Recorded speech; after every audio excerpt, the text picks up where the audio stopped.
아버지 하나님 허락하신 그 은혜 너무나도 감사합니다. 말씀을 통하여 계시하실 하나님의 말씀, 그것이 아버지 선포됨에 있어서 전하는 자를 먼저 주님 붙들어 주셔서 아버지 하나님 능력 없는 자, 자격 없는 자의 입술을 통해 선포되는 그 말씀이 아버지 하나님 가감없이 하나님의 뜻으로 선포되게 하여 주시옵소서. 그럴 때 먼저 전하는 자 은혜 충만하게 하시고 또 듣는 자 또한 동일한 은혜 허락하셔서 다른 것이 아니라 하나님의 말씀으로 인하여 이 삶을 살아가는데 충분하다 고백하는 시간 되게 하여 주옵소서. 예수님의 이름으로 기도드립니다. 아멘.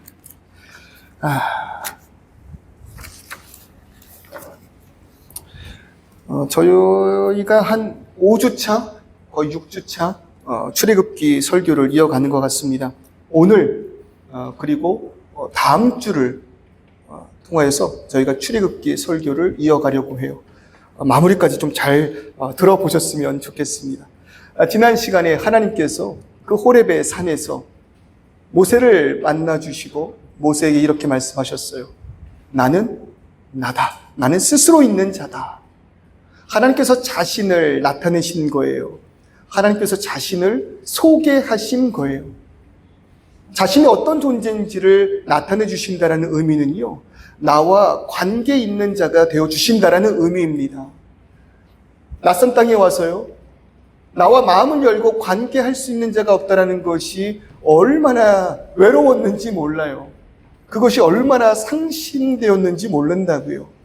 내가 먼저 마음을 열고 누군가에게 좀 다가가려고 해도요, 왜 그렇게 철벽을 치는지 모르겠어요. 물론 호주에서 우리가 오래 살아보니까 어떤 의미인 줄 알겠어요. 조심스러워져요. 너무나도 좁은 이 한인사회에서 나를 오픈한다라는 것, 그거 정말 어렵고 힘든 그런 일입니다. 그러니까 우리는 어쩌면 더 폐쇄적이 되는 것지도 모르겠고, 우리가 한 공동체로 모인다라고 이야기를 하지만 그 안에서 참 많은 것들을 숨기는 우리들의 모습이 아닌가 싶습니다. 그러니 어쩌면 그 관계가 조금은 서먹할 수 있겠죠. 그러니까 그 관계가 정말 내 가족과 함께하는 것처럼 자유롭지 못할지도 몰라요. 그런데 하나님께서 먼저 우리에게 다가와 주셨다는 것, 그것이 놀라운 은혜인 줄을 믿습니다. 그뿐만 아니에요. 자신을 소개하십니다. 나는 스스로 있는 자, 나는 나야. 나는 이 세상 그 무엇으로도 대체 가능한 존재가 아니야. 그러니 나를 믿고 따라와 달라고 말입니다. 그렇게 하나님께서 모세를 만나 주신 것, 모세를 부르신 것, 우리는 그것을 콜링이라 이야기합니다. 하나님께서 우리를 콜링, 불러주셨다는 거죠. 우리가 때론 좀 착각할 때가 있어요. 부르심 받았다, 하나님께서 우리를 콜링하셨다, 그러면은요, 그 부르심이라는 것을 어떠한 우리의 특별한 직분을 생각할 때가 많아요. 그러니까 하나님께 부르심 받는 자들은 어떤 분이라고 생각하세요? 목사님 부름 받으셨죠. 선교사님들 부름 받으셨죠. 어떠한 특별한 사역을 해 나가는 분들을 불러주신 것이다 표현하는데 그거 아니라고요. 모세는 알지 못했음에도 불구하고 일상 가운데 하나님께서 그를 호렙으로 인도하셨다고 말씀드렸어요. 그게 부르심일 줄 믿습니다. 하나님께서 자신을 우리에게 나타내 보여주신 것, 나에게 자신을 소개해 주신 것, 하나님께서 구원받을 그 백성을 불러 인도하사 예배케 하신 것, 그것이 하나님의 부르심인 줄을 믿습니다. 그러니 여기 모인 우리 모두가 하나님께 부르심받은 자다라는 것이죠. 이 부르심에는 하나님의 뜻과 계획과 섭리가 있습니다. 이 영역 안으로 우리가 들어올 때, 그 부르심 안으로 우리가 들어올 때 우리의 진정한 신앙의 삶이 시작되는 것이에요. 그렇게 부르신 이들에게 하나님께서 무엇 주십니까? 사명을 주십니다. 이 사명 말씀드렸어요. 특별한 것으로만 생각하지 마시라고요. 우리의 살아가는 모든 일상이 하나님께 사명입니다. 우리가 자녀를 낳아 기를 때 그 자녀가 어떠한 특별한 무언가를 했을 때만 나의 기쁨이 되고 나의 자녀가 됩니까? 아니에요. 존재하는 것만으로 부모에게 기쁨이 돼요. 그것이 자녀들과 부모의 관계라고요. 마찬가지로 하나님께서 우리를 자녀 삼아 주셨을 때 우리의 그 모든 삶은요, 하나님의 기쁨이 되는 삶일 줄 믿습니다. 하나님의 영광이 되는 삶일 줄 믿어요. 다만 무엇만 한다면 하나님을 우리의 삶 가운데 함께 하시는 분으로 인정할 수만 있다면, 그가 우리와 함께 하시는 것을 우리가 알고 그가 나를 지으신 분이라는 것을 우리가 인정하며 나아가는 그 모든 삶은 하나님의 사명된 삶이라는 거예요. 일상의 삶 속에서 우리를 부르셨을 때 그 모든 순간은 사명의 자리가 된다는 것입니다. 다만 여기서 중요한 것은요, 우리가 회복해야 하는 것 하나 있습니다. 우리의 일상이 곧 사명이라고 하셨잖아요. 우리의 일상이 어떠합니까? 무엇 하세요? 제가 직업을 다 몰라요. 우리 성도님들이 무엇하며 살아가시는지 몰라요?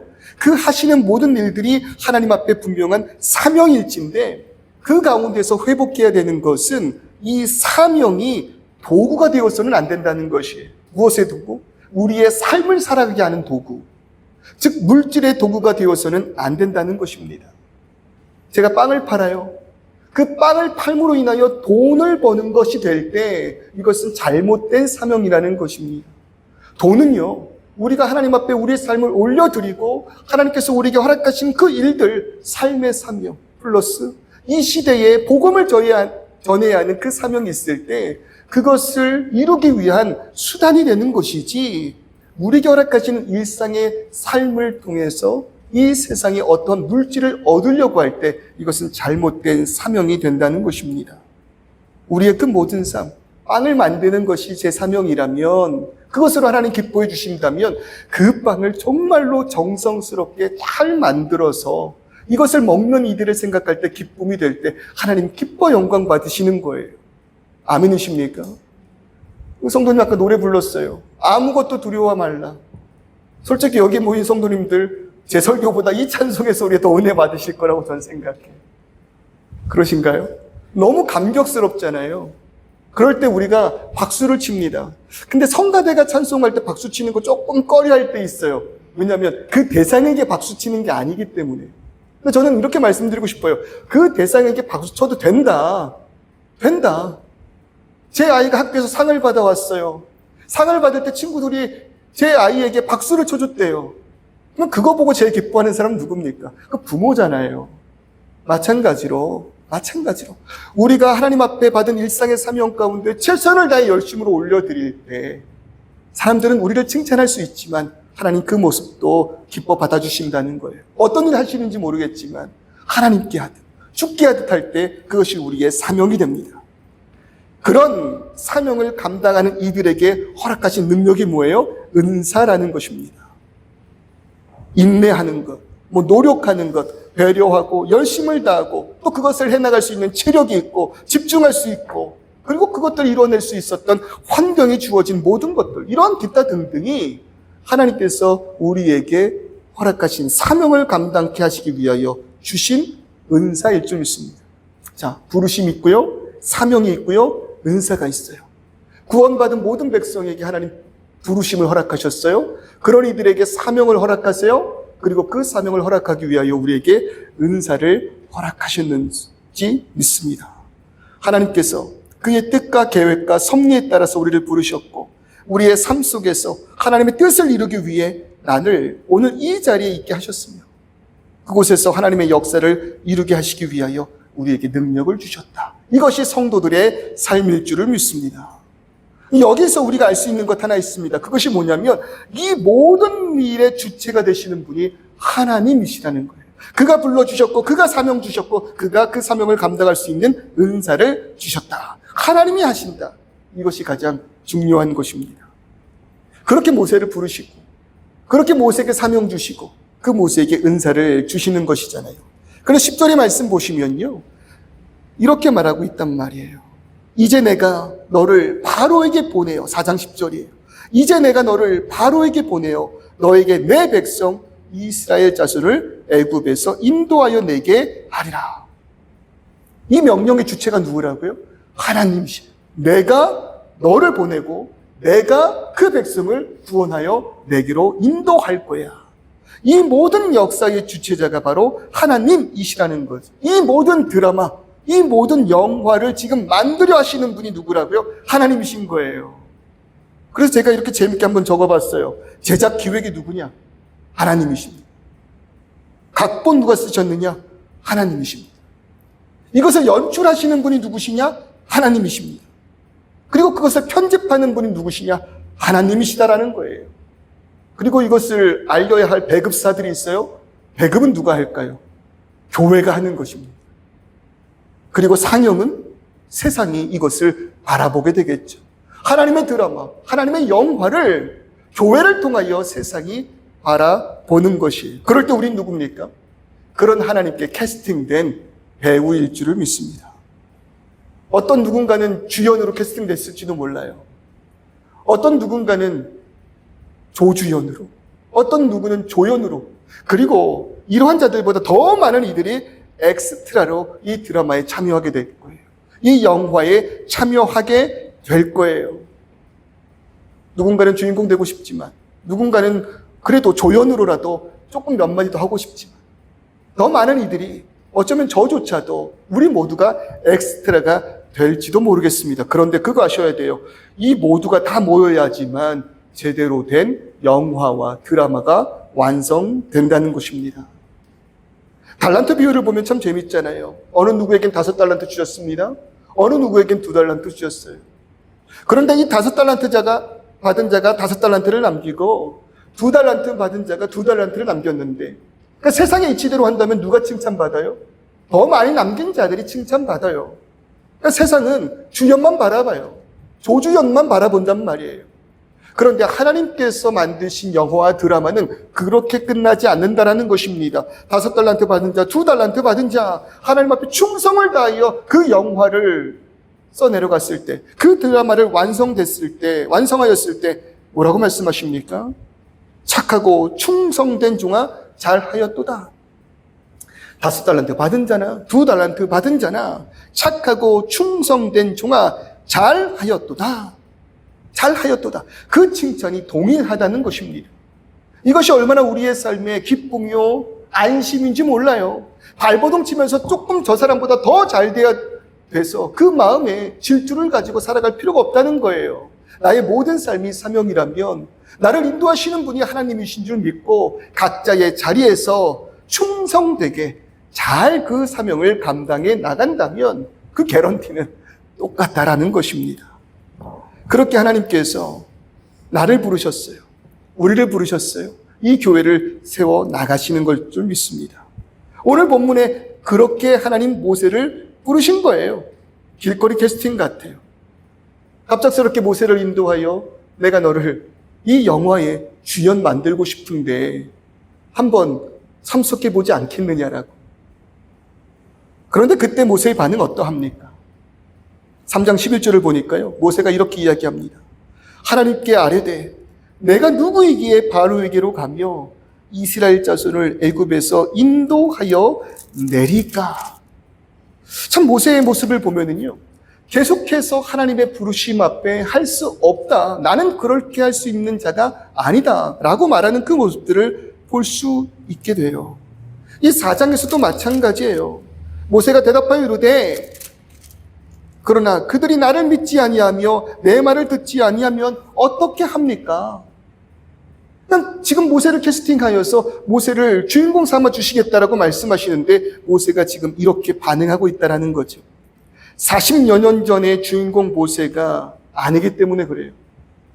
어쩌면 이제는 한물간 그 무명 배우가 된 모세에게 하나님께서 찾아오셨으니, 그 거장 되시는 그 감독이 찾아오셨으니 모세의 반응이 어쩌면 당연한 것 아니겠습니까? 우리가 준비가 되었을 때는요, 우리에게 어떤 일이 주어졌을 때 기쁨으로 감당할 거예요.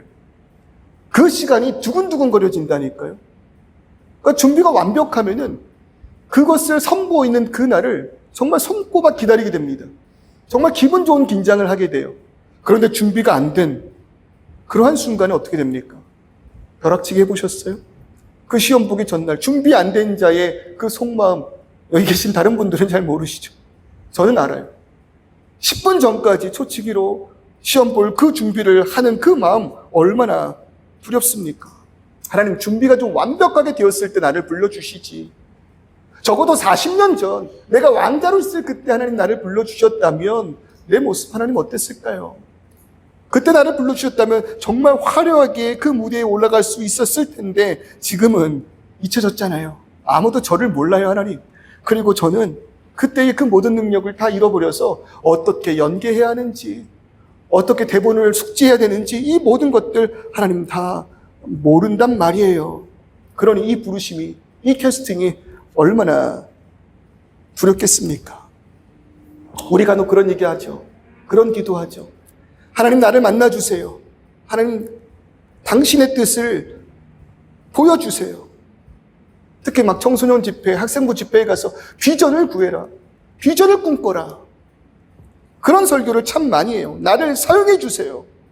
그런데 정말 어느 날 갑자기 하나님 나를 찾아와서 가라 이렇게 말씀하시면, 나를 쓰시겠다 이렇게 말씀하시면 어떡할까요? 정말 하나님 나를 좀 사용해 주세요 그랬더니 진짜 하나님 나를 쓰시겠다 말씀하시는 거예요. 하나님 정말 나에게 비전을 보여주세요 기도했더니 진짜 나에게 그 크신 하나님의 꿈과 비전을 보여주시는 거예요. 그러면 우리 어떻게 될까요? 어쩌면 우리가 이런 기도를 할 수 있었던 이유는요, 아직 제대로 내가 사용돼 본 적이 없기 때문일지도 모르겠어요. 어쩌면 하나님의 그 크신 뜻과 비전을 우리가 깨닫지 못했기 때문에 하나님 비전을 보여주세요, 꿈을 주세요, 하나님 나를 사용해 주세요, 우리가 그렇게 이야기했는지도 모르겠다라는 거예요. 사실 지금 이 하나님의 부르심 너무 두려운 것 아닙니까? 하나님의 지금 이 인도하심이라는 것이 지금 너무 무서운 것 아닙니까? 하나님의 뜻과 계획은 세상의 방향과 다른 곳으로 우리를 인도하잖아요. 때로는 정반대일 때도 있잖아요. 내 것을 포기해야 되고 내 가족을 희생해야 되고 말 그대로 보이지 않는 그 길을 가야 할지도 몰라요. 어떻게 이러한 일들에 대해서 우리가 즉각 순종의 모습으로 반응할 수 있을까요? 적어도 하나님의 뜻대로 간다면 분명한 거 하나 있습니다. 조금이지만 물질의 손해라도 분명히 보게 된다 이거죠. 그럴 때 이 뜻과 비전을 허락하신다고 우리가 그 일을 할 수 있을까요? 나를 너무 과대평가해서는 안 되는 것 같아요. 내가 지금 자신만만하고 하나님 불러만 주신다면 내가 하나님 뜻대로 그 일을 행하겠습니다, 이렇게 말할 때에는 아직 제대로 그 뜻과 비전이 나에게 허락되지 않았기 때문일 수 있다는 말이에요. 그렇기에 큰 소리 쳤는지 몰라요. 뭐 저라고 안 그랬겠습니까? 개척을 하기 위하여 제가 아들레이드에서 사역했던 그 교회에서 마지막 인사를 할 때요, 저 가끔 그 영상을 돌려보거든요. 저희 교회 유튜브에 있어요. 그 채널에 있어요. 그 영상을 돌려보거든요. 말 정말 잘했던데요. 혹시 보신 분 계세요? 그거 올라가기 직전에 생각나는 대로 그냥 올라가서 20분 가까이를 제가 얘기한 거거든요. 꽤 잘했던데요. 그리고 정말 그 포부가 넘치던데요. 그리고 그 표정이 얼마나 자신만만했는지 몰라요. 뭐 큰 것 안 바랍니다. 하나님 쓰시겠다면 최선을 다할 겁니다. 그 마음 가운데 얼마나 자신만만한 그런 마음이 있었겠냐는 거예요. 그런데 8개월 동안, 8개월이라는 그 시간 동안 무너지고 또 무너지고 또 무너지고, 와, 하나님의 뜻대로 살아간다는 것, 하나님이 인도하신 그 길에 서 있다는 것, 하나님께서 사용하는 자가 된다는 것, 하나님 정말 이런 것이에요. 저 알았다면 못 올랐을 거예요. 알았다면 하나님 그곳에 더 있었을 거예요. 알았다면 다른 교회에 부임돼 청빙해준 그 교회로 전 담임으로 갔을 거예요. 그랬다면 하나님, 알았다면 하나님, 전 이런 선택 안 했을지도 몰라요. 그러니 너무 막 큰 뜻, 큰 계획 부르짖기 전에요, 오늘에 순종할 수 있는 능력 달라고 기도하시기를 주님의 이름으로 축원합니다. 너무나 많은 것들, 너무나 큰 것들, 그것만을 바라보지 말고 작은 것에 헌신하면서 그저 하나님, 오늘의 그 순종이 쌓여 언젠가 당신의 그 표로에 따라 내가 나아갈지라도 하나님, 오늘의 내 삶 가운데 당신에게 순종할 수 있는 능력, 그것이 너무나 작은 능력일지 몰라도 아침에 일어나 기도할 수 있게 하여 주시옵소서. 식사할 때 기도할 수 있게 하여 주시옵소서. 주일 예배에라도 빠지지 않고 예배할 수 있는 마음 주시옵소서. 선교를 부르짖기 전에 내 주변 먼저 돌아보고 큰 사역 말하기 전에 개척교회 한번 선교 보시기를 주님의 이름으로 축원합니다. 우리가 그렇게 그 작은 것에 순종 하나하나 해나가는 그 모습만으로도 하나님 분명 기뻐하시고 참 어려운 일이라는 것을 우리가 깨달을 수 있을 거예요. 그래서 본문의 모세가 참 고마워요. 하나님 그를 캐스팅하시고 부르셨을 때, 주인공 삼아주신다고 말씀하시고 큰 그림을 알려주셨을 때, 만약 모세가 즉각적으로 네, 이때를 기다렸습니다, 주님 이제 사용하세요 하셨다면요, 오늘의 내 모습 보면서 좌절했을지도 모르겠습니다. 야, 나는 왜 이렇게 하지 못할까? 그런데 모세의 모습 보면은요, 그러지 않아요. 진정한 내 모습 같아요. 참 인간적인 그런 모습이에요. 할 수 없습니다. 5번 넘게 하나님, 난 할 수 없습니다. 심지어 보낼 만한 자를 보내주세요. 조인성 쓰셔야지. 하나님, 저를 쓰신다라는 것이 말이 됩니까? 하나님, 사용할 만한 그 자를 사용해 주세요. 모세의 이런 연약함이 오히려 오늘을 살아가는 우리에게 너무나도 큰 위로가 된다는 거예요. 그리고 참으로 다행인 것은 무엇이냐면, 모세를 부르신 그 하나님도요, 너무나도 인격적인 분이시라는 것입니다. 그 모세를 절대로 강압적으로 대하지 않으세요. 그 모세의 멱살을 붙들고 이 일을 해야지, 왜 말을 안 듣니라고 흔들어대지 않으신단 말이에요. 오히려 계시록 3장 20절 말씀을 보면은요, 그는 문 밖에 서서 기다리시는 분이시다라고 말합니다. 볼지어다 내가 문 밖에 서서 두드리노니 누구든지 내 음성을 듣고 문을 열면 그에게로 내가 들어가겠다 말씀하신다는 거예요. 아니, 그런 분이, 그런 전지전능하신 하나님이 그 문을 부시고 들어와 나를 강권적으로 끌어내시는 것이 아니라는 거예요. 기다리고 계시겠다라는 거죠. 내가 준비가 될 때까지, 내가 그 말에 순종할 수 있을 때까지, 나를 강압적으로 붙들어주지 아니하시고 그 시간을 그저 멀리 서서 바라봐 주시겠다 말씀하시는 거예요. 이것이 얼마나 은혜가 됩니까? 더해서 그렇게 두려워하는 모세에게 그가 신뢰할 수 있도록 표를 허락하십니다. 4장 2절의 말씀 보시니까 여호와께서 그에게 이르시되 너의 손에 있는 것이 무엇이냐?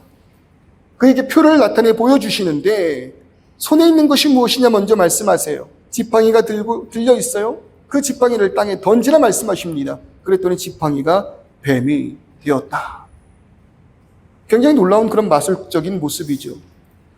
애굽의 신화 중에요, 뱀으로 대부분 묘사가 되고 가끔은 악어로도 표현이 되는데, 이 아포피스라는 신이 있습니다. 뱀신이에요. 근데 이 뱀신이요, 지난주에 말씀드렸던 것처럼 애굽의 가장 큰 신인 태양신, 이 라와 적대 관계에 있는 신이 이 뱀으로 묘사되고 있는 아포피스라는 신이에요. 그래서 라의 모든 역사를 방해하려고 합니다. 심지어 그 태양을 집어삼키려고 하는 신이 이 뱀으로 표현되고 있는 아포피스라는 신이에요. 그러니까 애굽인들에게는 굉장히 큰 두려움의 신이고 재앙과도 같은 존재죠. 지팡이를 던졌더니 그 뱀이 돼버린 거예요. 애굽을 두렵게 할 수 있는 그런 존재적 신이 눈앞에 펼쳐졌다는 거죠. 근데 그것을 하나님께서 뭐라고 말씀하세요? 꼬리를 잡으라 말씀하세요. 그렇게 모세가 두려운 마음이지만 뱀의 꼬리를 잡습니다. 이 뱀의 꼬리를 잡는다는 건요, 굉장히 위험한 일입니다. 혹시라도 뱀을 만나시면 꼬리 잡으시면 안 돼요. 고개를 확 돌려서 저를 물지 모르거든요. 뱀을 잡으려면 머리, 그 대가리를 잡아야 합니다. 근데 꼬리를 잡으려는 거예요. 그 뱀이 나를 물지도 몰라요. 그러나 하나님의 그 주권 안에 이 모든 것이 있다라고 말씀하시는 거예요. 너희가 가장 두려워하였던 애굽을 멸망시킬 수 있다고 여겼던 그 신 있잖아. 그 신은 그냥 내 손 안에 통제되고 있는 것이야. 또 다른 신이라는 이야기가 아니라 그 모든 일을 통제하고 주권적으로 인도하는 것이 바로 나야라는 뜻이라는 거죠. 모세가 꼬리를 잡으니까요, 그냥 자기가 들고 다녔던 지팡이로 변해버렸습니다. 애굽을 치실 능력과 힘이 하나님께 있고 그 권세를 모세에게 주셨다는 것이죠. 이 표는 무엇을 나타냅니까? 하나님이 심판주 되심을 나타내고 있는 표라는 것입니다. 두 번째로, 이것으로도 부족하다면 모세에게 말씀하십니다. 그 손을 품 안에 집어넣었다가 빼봐라. 무엇으로 변했습니까? 그 손이 문둥병 걸린 손으로 변하였습니다. 살이 썩어 들어갑니다. 손가락이 떨어졌는지도 몰라요. 이 문둥병은요, 성경에서도 굉장히 저주스러운 그런 병입니다. 특별히 정결을 강조하고 있는 이스라엘 백성에게는요, 이 문둥병 걸리면 큰일 납니다. 가족과 분리돼야 됩니다. 더 나아가서는 하나님의 백성, 그 민족에서부터 분리되어야 하는 자들이 이 문둥병에 걸린 자들이에요. 불결한 것의 가장 대표적인 병, 그것이 문둥병이기 때문에 그래요. 첫 번째, 손을 넣었다 뺐더니 문둥병이 되었습니다. 무엇을 상징합니까? 분리된 자들을 이야기하는 것입니다. 이스라엘 백성들은 이렇게 하나님께로부터 분리되었습니다. 불결하고 저주스럽게 하나님 앞에 죄악된 그 백성들은 분명히 하나님께로부터 분리된 문둥병 걸린 자들과 같은 모습이라는 거예요. 그런데 다시금 그 손을 넣었다 빼보라는 거예요. 깨끗하여진 그 손이 나오게 되었습니다. 그런 자들을 하나님께서 회복시켜 주신다 약속하시는 것이죠. 그런 자들을 구원해 주시겠다 말씀하시는 거예요. 구원자 되심을 선포하고 있는 그 모습인 거죠.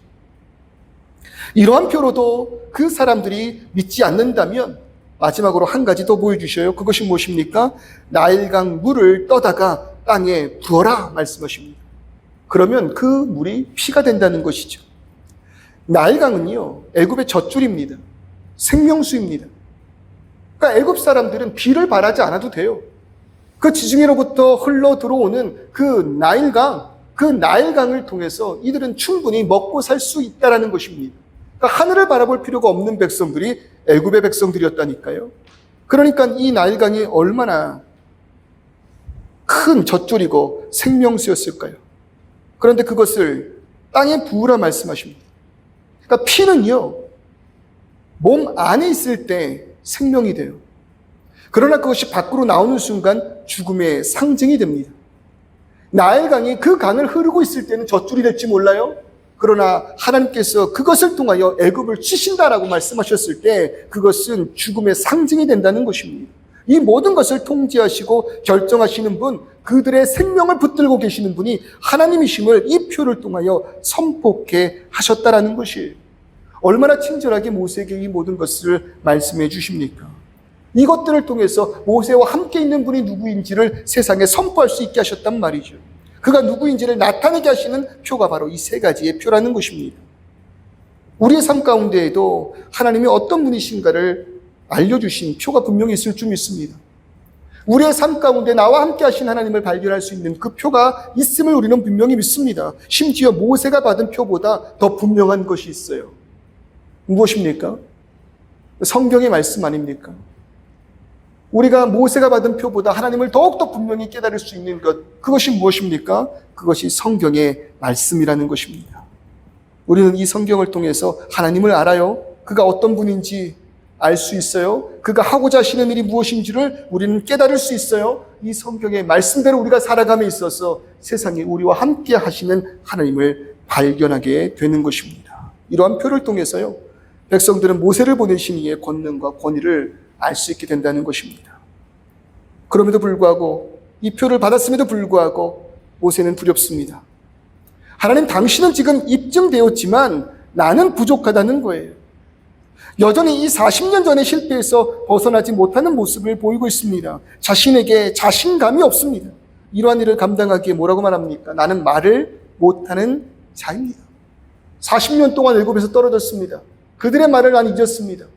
그들의 언어, 그들의 용어, 그리고 그때 사용하였던 왕의 언어들을 나는 다 잊어버렸습니다.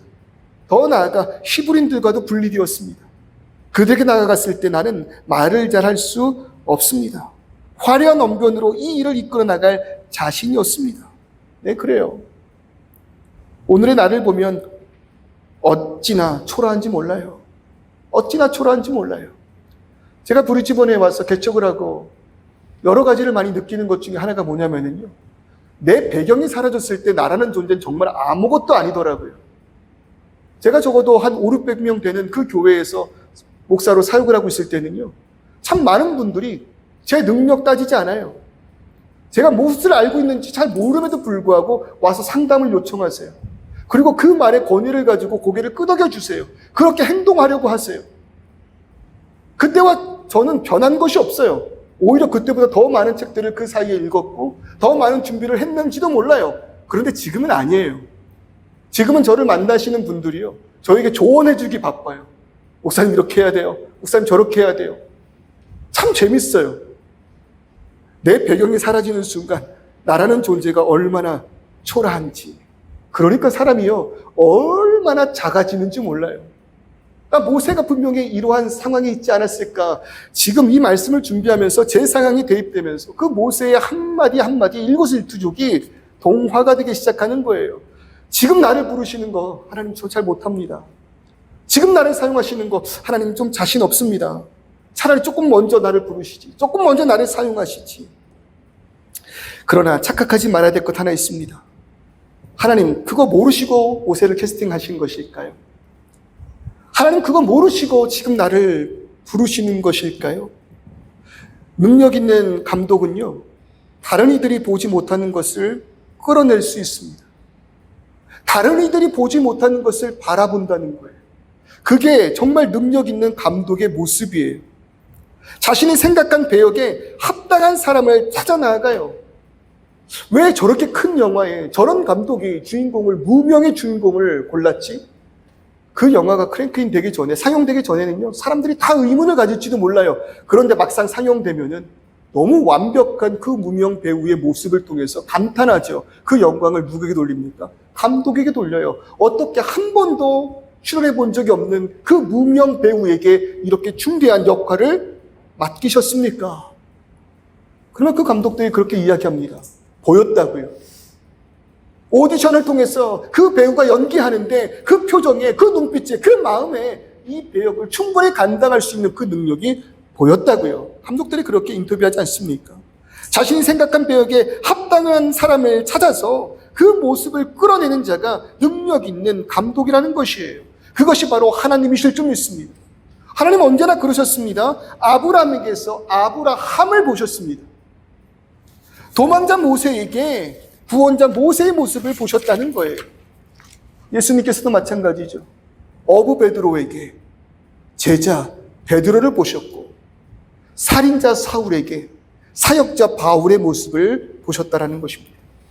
그것이 하나님의 시선일 줄 믿습니다. 사람은 외모를 보지만 하나님은 중심을 보신다, 그렇게 말씀하고 계신 것 아닙니까? 우리의 자녀들 우리가 어떤 눈으로 바라보는지 몰라요. 그러나 하나님의 눈으로 우리 아이들을 바라볼 때 감히 부모가 보지 못하는 아이들의 모습이 있을 줄 믿습니다. 나는 지금 너무나도 비록 초라한 이제 막 신앙생활을 시작한 성도라 말할지 모르겠지만, 그런 나에게 하나님께서는 장로의 모습을, 권사의 모습을, 목회자의 모습을 바라보고 계시는지도 모르겠다는 거예요. 오늘 외형적으로 보기에 이 주는 교회가 너무나도 보잘것없지만, 제가 봐도 그렇지만, 그런데 기대할 수밖에 없는 그 이유는 하나님께서 바라보시는 이 교회가 어떤 교회일지가 너무나도 기대되고 있다는 것이죠. 그리고 하나님의 사역은 결코 우리들의 지금의 그 능력으로만 되는 것 아니지 않습니까? 스가랴 4장 6절의 말씀을 보니까요, 이 모든 것은 힘으로 되지 아니하며 능력으로 되지 아니하고 오직 나의 영으로 되느니라. 하나님의 영으로 이 모든 역사를 인도해 나아가시겠다고 말씀하고 계신다는 것입니다. 이스라엘 해방은요, 영 한 사람의 능력으로 이루어지는 것이 아니라 그 백성을 불쌍히 여기시는 하나님의 사랑으로 이루어질 줄을 믿습니다. 하나님은 이 모든 것을 다 예비하시고 모세를 부르신 거예요. 나는 말을 잘하지 못하는 사람 아닙니까? 그렇게 말을 할 때 하나님 뭐라고 말씀하십니까? 이미 준비된 자가 있다고 말씀하시는 거예요. 너의 형 아론이 있지 아니하냐? 그 아론이 지금 오고 있다라고 말씀하신다는 것이죠. 더 나아가서 4장 27절의 말씀을 보면 여호와께서 아론에게 이르시되 광야에 가서 모세를 맞으라 하시매, 아론에게까지 나타나셔서 이 모든 역사의 흐름을 말씀해 주고 계신다는 거예요. 하나님, 그 유명한 감독이 오늘 나에게 와서 배우의 역할을 맡길 때 두려울지 몰라요. 그런데 나에게 다가오시기 전에 그 감독, 그 하나님 무엇하셨다고요? 이 배우가 완벽하지 않다는 걸 아세요. 그래서 그에게 무술 감독, 연기 선생, 매니저 등을 붙여주기 위해 이미 준비시켜 놓으셨다는 거예요. 하나님은 모세만의 하나님이 아니시잖아요. 무술 감독에게도 사명을 불러주셨고, 연기 선생에게도 사명을, 매니저에게도 사명을, 아론에게도 사명을 부르세요. 이미 그를 준비시켜 두셨잖아요. 그리고 그 모든 것을 다 하나님의 그림 안으로 인도하사 협력하여 선을 이루게 하신 것 아니겠습니까? 믿음은요, 나를 바라보는 것이 아니라 하나님을 바라보는 것일 줄 믿습니다. 우리의 그 신앙생활을 통해서 내가 무엇 하겠다라는 하나님의 말씀에 우리는 때론 나는 할 수 없어요 라고 말하지만, 하나님의 말씀에 순종한다는 것은 나는 할 수 없지만 당신이 하시겠다라고 한다면 내가 가겠습니다. 그것이 우리들의 믿음이요 신앙 고백이라는 것입니다. 말씀을 마무리하도록 할게요. 오늘 이 시간 하나님께서 우리를 불러주셨을 줄 믿습니다. 그리고 오늘 우리에게 사명을 허락하십니다. 나는 초라한데 그가 나를 택하셨다면 그의 안목이 분명한 것임을 믿으시기를 주님의 이름으로 축원합니다. 우리가 오늘 어떤 모습으로 이 자리에 함께하는지는 모르겠지만, 우리가 어떤 모습으로 이 시간 함께 예배하고 있는지는 모르겠고, 왜 우리가 호주 땅에서 이러한 일을 하고 있는지 나는 모르겠지만, 그것이 사명이라면, 그것이 부르심이라면 하나님의 부르심 가운데 결코 실패가 없음을 믿으시는 저와 우리 성도님들 되시기를 주님의 이름으로 축원합니다. 우리 시간 잠시 이 찬양 한번 불러봤으면 좋겠어요.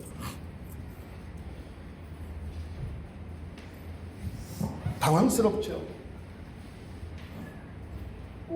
우리 마음 가운데 의심이 있을 수도 있어요. 그럴 수밖에 없어요. 오늘의 나를 바라보기 때문에. 그러나 나를 부르시니요 능력 없는 분 아닙니다. 우리가 오늘 예배 시작할 때 이야기했지만 나를 부르시니가 세상보다 크신 분이실 줄 믿습니다. 그런 분이 나를 부르셨다면 나도 보지 못하는 나의 능력을 하나님 보시고 계신 것인 줄 믿어요. 그 하나님이 나를 그렇게 사용하시기 위해서 나를 훈련시키실 것입니다. 나를 무너뜨려 주실 거예요. 그 밑바닥부터 기어 올라오게 하실 거예요. 그러나 그 모든 과정이 하나님의 그 뜻과 계획과 인도와 안전과 평안 안에 있다는 그 사실을 우리는 이미 말씀을 통하여 그 표를 통하여 고백하고 있을 줄 믿습니다.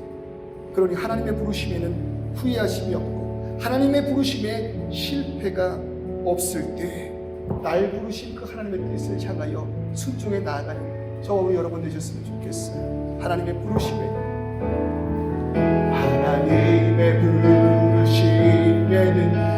후회하심이 없네. 내가 이 자리에 선 것도 주의 부르심이라. 하나님의 부르심에는 결코 실수가 없네. 나를 부르신 하나님의 신실하심을 믿네. 다시 한번 고백해볼까요?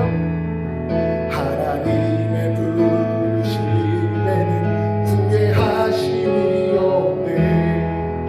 내가 이 자리에 선 것도 주의 부르심이라. 하나님의 부르심에는 결코 실수가 없네. 나를 부르신 하나님의 신실하심을 믿네. 날 부르신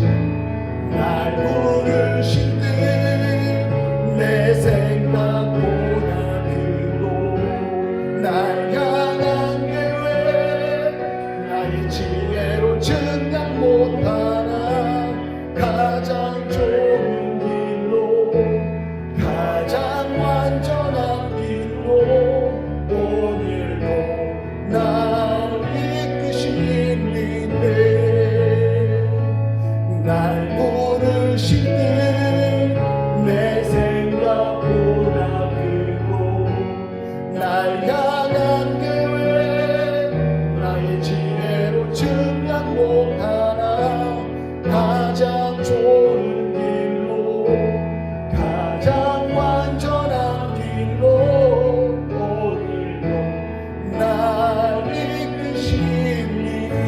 이끄시네. 이 시간 들은 말씀을 위해 기억하며 잠시 기도할 때 하나님 나를 인도하시고 나를 불러주시고 나의 모든 삶 가운데 사명과 은사를 허락하여 주심을 믿습니다.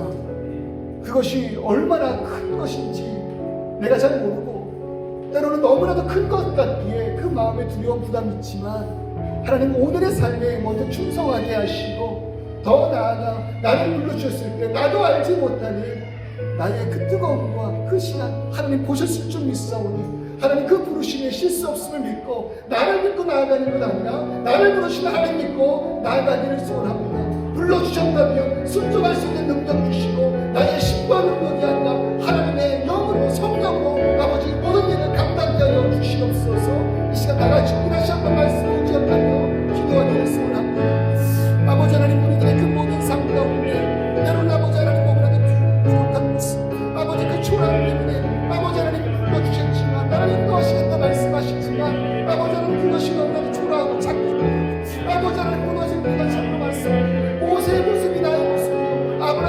나의 모습, 오늘 하나님께서 그런 나를 아버지 그런 곳에 그런 아브라함을 아버지 하나님 능력이 잘 인도하셨으면 좋겠습니다. 하나님 오늘 이 시간 내가 주님 앞에 다시 한번 나아가면서 나가는 나를 부르신 하나님 뜻에 내가 안다고 나가는 거다. 내가 모를지언정 나를 인도하신 하나님 그 부르심에 실수하시면 없다라는 것을 아버지 순종하며 나아가는 나의 인생 되게 하여 주시옵소서. 우리들의 모든 모습 아버지 하나님 그 행실 어디로 나아가냐 하실지 모르겠지만 오늘의 삶에 충성하고 오늘의 최선을 다하는 그 모두 모여 하나님의 그 크신 역사 이룰 믿사오니 아버지 하나님 부르시고 동업자들 허락하여 주시고 하나님 아버지 부르옵니다. 아버지 하나님 도와서 나아가게 하여 주시옵소서. 나를 부르신 하나님의 놀라운 뜻과 계획을 믿으며 나아갑니다. 나를 바라본다면 할 수 없지만 나를 부르신 실수 없으신 하나님 바라보신다면 능히 해낼 수 있음을 고백합니다. 아버지 하나님 그것을 믿고 의지하며 나아가는 우리 모두 되게 하시고 그 큰 계획을 바라볼 때 두려움 가득하다면 오늘 하루의 삶에 충성하며 순종하는 내가 되게 하셔서 그렇게 하루하루의 순종이 쌓여 나도 모르는 사이 하나님의 놀라우신 그 계획을 이루어 나아가는 우리 되게 하여 주시옵소서. 예수님의 이름으로 기도드립니다.